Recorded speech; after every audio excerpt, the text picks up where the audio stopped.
Hi, this is Bryan Capone from the Capone for Your Home team at Berkshire Hathaway Home Services, Fox and Roach Realtors, Center City, Philadelphia.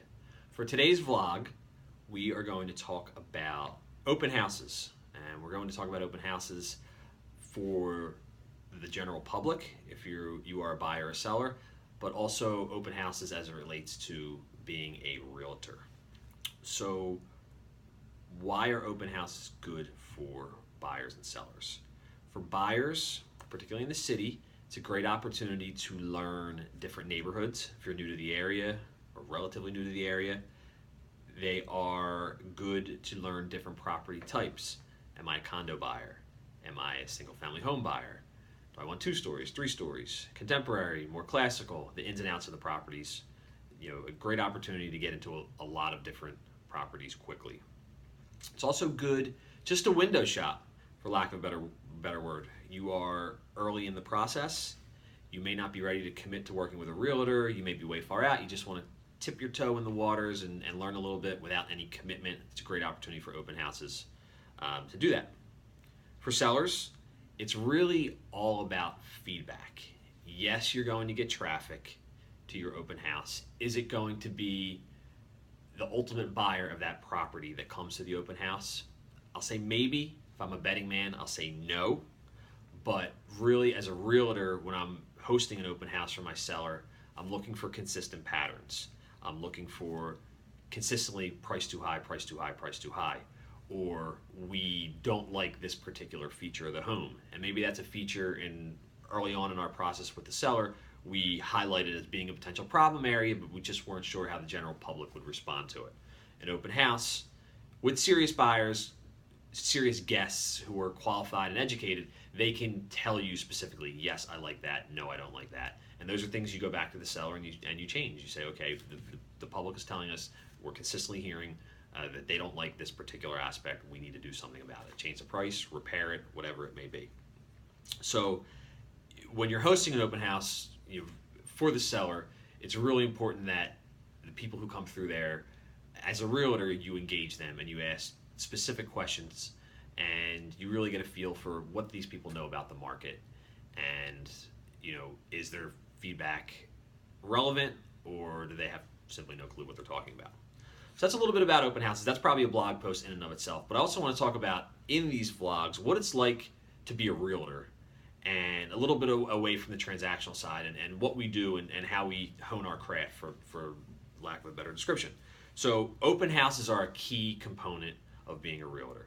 If you represent the seller, it's obvious why you're there. I just talked about it. It's a service you provide. It's part of your marketing. Whether you like to be there at 1 o'clock on a Eagles football Sunday in the fall or not, it's something that they are paying you to do, and I believe you should do it. So those are pretty obvious. But when you are, let's just say you are not the listing agent, you don't represent the seller, but you are just a newer agent to the business. Open houses, and I'm the first to admit this, I built my business early on working open houses for other agents. Specifically, Mike McCann, the real estate man. I'll mention him a million times. He's been great to me over the years, and I learned a lot from doing his open houses. I learned neighborhoods, I learned inventory, all those things I said. I also met a lot of buyers that were not represented, new to the process, just getting started, did not have a realtor they were working with. I engaged them, and we created a working relationship. So I met tons of buyers, and I'm the first to admit that. It's no secret, that I'm there to sell the property, A, whether it's my listing or I'm sitting Mike's listing, because that's the first priority. But number two, if you don't like that property, you don't have a realtor, talk to me. So it's a trick of a trade, if you want to call that, but it happens all the time. So if you're new to the business, it's a great way to break into the business, like I said. And one quick story, which really was why we did this vlog today, was about one of our team members who's been doing this for a few years, and she never was able to, quote unquote, convert open house guests to working buyers. She just didn't do it, and she was getting frustrated after a couple of years. Actually, if it was me, I would have probably been frustrated a long time ago. But she was very patient, and we sat down last week and we talked, and we said, okay, what are we doing wrong? What are our scripts? What are we saying? How are we engaging people at these open houses?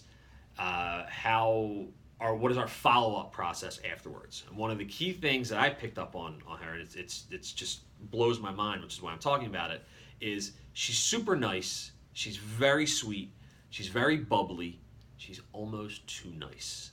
And I said to her, why don't you tone it down a little bit? Why don't you be more serious?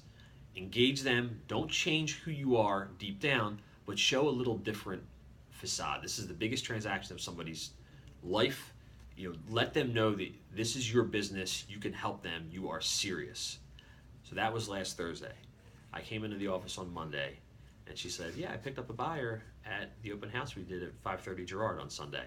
And of course, it took me like 2 days to realize that that was based on the conversation we had last week. But I was very happy to hear that just that little shift for realtors and how you conduct yourself, how you present yourself, can go a long way in ultimately bringing up business. Long post, almost 6 minutes. Thank you for your time. Bryan Capone, the Capone for Your Home team, Berkshire Hathaway Home Services, Fox & Roach Realtors.